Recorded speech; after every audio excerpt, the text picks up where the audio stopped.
270 সালে একজন খ্রিস্টান বাদশাহ আসলাম, যার নাম আছে ক্লডিয়াস।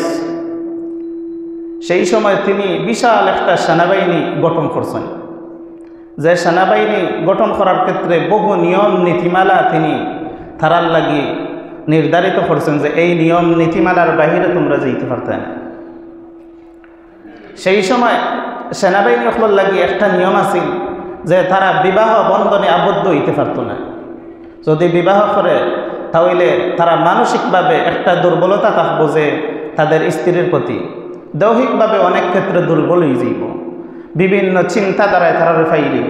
যদি বিবাহ না করে তাহলে এই মানুষগুলা সেনাবাহিনী পুরা তাদের জীবন যৌবন দিয়া তারা আকৃষ্ট হইয়া যুদ্ধ করব, তারা বিভিন্ন জাতীয় মোকাবিলা করব। এই উদ্দেশ্য নিয়ে একজন বাদশাহ বা একজন শাসক যার নাম ক্লডিয়াস, তিনি সেনাবাহিনীর মধ্যে বিবাহ বন্ধনে আবদ্ধ হওয়া নিষিদ্ধ করছেন। সেই সময় একজন ব্যক্তি আছেন যার নাম আছে সেন্ট ভ্যালেন্টাইন্স। তিনি তার বিরোধিতা করছেন। বিরোধিতা করার কারণে সম্রাটের যেই সময় এখানে যায়গি, এই সময় তিনি অর্ডার করেন যে এই যে বিবাহ নিষিদ্ধ এটার ব্যাপারে বিরোধিতা করছেন, তেনারে জেলবন্দি করাও, তেনারে জেলবন্দি করাই।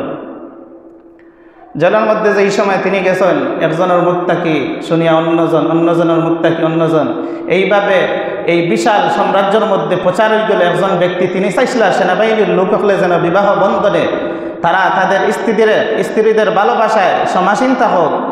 সেই ব্যক্তিটা আজকে জেলবন্দি। সেই সময় এই ব্যক্তিটারে দেখার লাগে দিক বেদিক থেকে মানুষ ছুটাছুটি করিয়া জেলের মধ্যে যেত, দেখা করতো, সাক্ষাৎ করত। সেই সময় একজন নারী আছিল, সেও জেলের মধ্যে যায়, গিয়ে সেন্ট ভ্যালেন্টাইন্স যে ব্যক্তি আছে ওই ব্যক্তির লগে দেখা করে, সাক্ষাৎ করে, ওই ব্যক্তির লগে তার আলাপচারিতা হয়। আলাপচারিতা হওয়ার এক ক্ষেত্রে গিয়া ওই যে মেয়েটা আছে ওই মেয়েটার লগে সেন্ট ভ্যালেন্টাইন্স তিনার একটা মহব্বত সৃষ্টি হয়, ভালোবাসা জাগে। ভালোবাসা জাগার কারণে তিনি তিনার প্রতি আসক্ত হয়ে যায়। যেই সময়ে খবরটা সম্রাটের খানে গেল, সম্রাট এখন চিন্তা করলো যদি ইলাকান চলে, জেলের মধ্যে একটাইয়া যদি এই বিষয়াদি সম্পর্ক তাকে তিনারে বঞ্চিত করা না যায় তাহলে তো অবস্থা খারাপ। সে অর্ডার করলো, হুকুম করলো যে এন্ডে আর রাখা যেত না, এন্ডে হত্যা করা লাগবে। এন্ডে কিতা করা লাগবে? হত্যা করা লাগবে। তো তিনারে সেই সম্রাট যার নাম ক্লডিয়াস, তিনার হুকুমে তিনার একটা জায়গার মধ্যে আনিয়া তিনারে হত্যা করা হয়েছে। যে দিন হত্যা করা হয়েছে এই দিবসটা হওয়া হয় 270 খ্রিস্টাব্দে 14 ফেব্রুয়ারি। 270 খ্রিস্টাব্দে 14 ফেব্রুয়ারি। এর পরবর্তীতে একজন ধর্মযাজক যিনি খ্রিস্টান, তিনি এই দিবসটার প্রতি আসক্ত হয়ে যায়। মানুষের ভালোবাসা তিনি অর্জন করার লাগে অথবা এই দিবসটারে স্মরণীয় করার লাগে একটা দিবস হিসাবে মানুষের কাছে প্রচার এবং প্রসার চালানো আরম্ভ করেন। এক সময় দেখা যায় গোটা ইউরোপের মধ্যে এটা প্রচার এবং প্রসার হয়ে গেছে, যে একটার নাম এখন আমরা কিতা দেই, ভ্যালেন্টাইন্স ডে, মানে ভালোবাসা দিবস। সেই প্রচার আর প্রসার আরম্ভ হইতে হইতে আমাদের দেশ পর্যন্ত পৌঁছে গেছে। আমাদের দেশে পৌঁছেছে অনেকে মনে মনে তিনারা ধারণা করেন যে 1993 সাল, আবার কেউ কইন 1999 সাল। এগুলা খেরা এই দেশে প্রচার এবং প্রসার করছে। এর মধ্যে বড় একটা ভূমিকা রাখছে এই অহেতুক মিডিয়াগুলা, খেতাগুলা মিডিয়াগুলা, যেগুলো এখন পরিমণির বাচ্চা হয়েছে নি। পরিমণি কোন জায়গাত গেছেন, হিরো আলমে কিতা গান গাইলা, কোন নায়িকা কোন বাথরুমে গেলা গোসল করলা, কোন নায়িকা কোন পমত্তরিত ঘুরাইলা, এটা লইয়া তারা ব্যস্ত। অথচ কৃষকেরা জমিনের মধ্যে গিয়ে উখর তাদের ফসল না ফুকায় খাইয়া যার গিয়ে এইগুলা তারা প্রচার আর প্রসার করে না।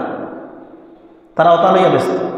মানুষের কল্যাণ কিভাবে, মানুষ কিভাবে সুন্দরে জীবনযাপন করতে পারে, মানুষ দরিদ্র সীমার কতটুকু নিচে পৌঁছেছে, মানুষের অবস্থা কেমন করুন, মানুষ বাজারে গেলে তাদের ব্যাগ ভর্তি করিয়া কি সামান আনতে পারে, এটা লইয়া তাদের প্রচার প্রসারণা ইলাখান নাই। জেলাখান প্রচার করে যে ভ্যালেন্টাইন্স ডে সম্পর্কে। এটার দ্বারা ভাই হল, বাবা হল, মায়ের এবং বোনেরা, যে খ্রিস্টান তার অবস্থা হইল অবৈধর উপরে, অবৈধ সম্পর্কের উপরে, জেলও তাকিয়ে আসে একজন মহিলারে ভালোবাসছে, তার সম্পর্কটা হইল অবৈধ, তার মৃত্যুটা হইল অবৈধভাবে ফাঁস লাগাইয়া। এই খ্রিস্টানটার মৃত্যু দিবসে আমরা ভালোবাসা দিবস হিসাবে আমরা মুসলমানের কিছু মা বোন সকল আছেন, মেয়েরা আছেন, বাচ্চারা আছেন, তারা পালন করে। এটা কোনো মুসলমানের দিবস হইতে পারেনি, কখনো না। আল্লাহর প্যারা হাবিব সাল্লাল্লাহু আলাইহি ওয়াসাল্লামে ফরমায়েন, আল মারউ মা মান আহাব্বা, যে যে মানুষগুলোরে ভালোবাসে, যে যে জাতির অনুকরণে জীবন পরিচালনা করে, সে সেই জাতির লগে অবশ্যই আখিরাতে উঠবো, অথবা তারার লগে তার স্থান হইব। তারা যদি জাহান্নামে যায়, আপনি জান্নাতে যাইতে পারতেন না। তার দ্বারা খুব হুঁশিয়ার থাকতে হইব। আপনার অনুকরণে অনুসরণে খেয়ে, আপনার অনুকরণে অনুসরণে যদি কাফির কুফফার বেঈমানদের অবস্থা থাকে, তাহলে আপনার অবস্থা অবশ্যই আখিরাতে মুমিন মুসলমান ইমানদারের সাথে হইতে পারে না, হবে না।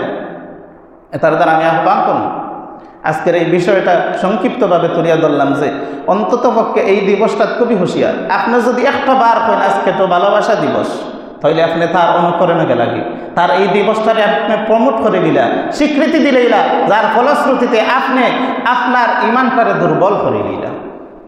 এটার দ্বারা এই ব্যাপারে খুবই হুঁশিয়ার হইতে হবে। আল্লাহ রাব্বুল আলামিন আমরা এই ব্যাপারে যথাযথভাবে হুঁশিয়ার হওয়ার তৌফিক দান করুক। আল্লাহুম্মা আমিন।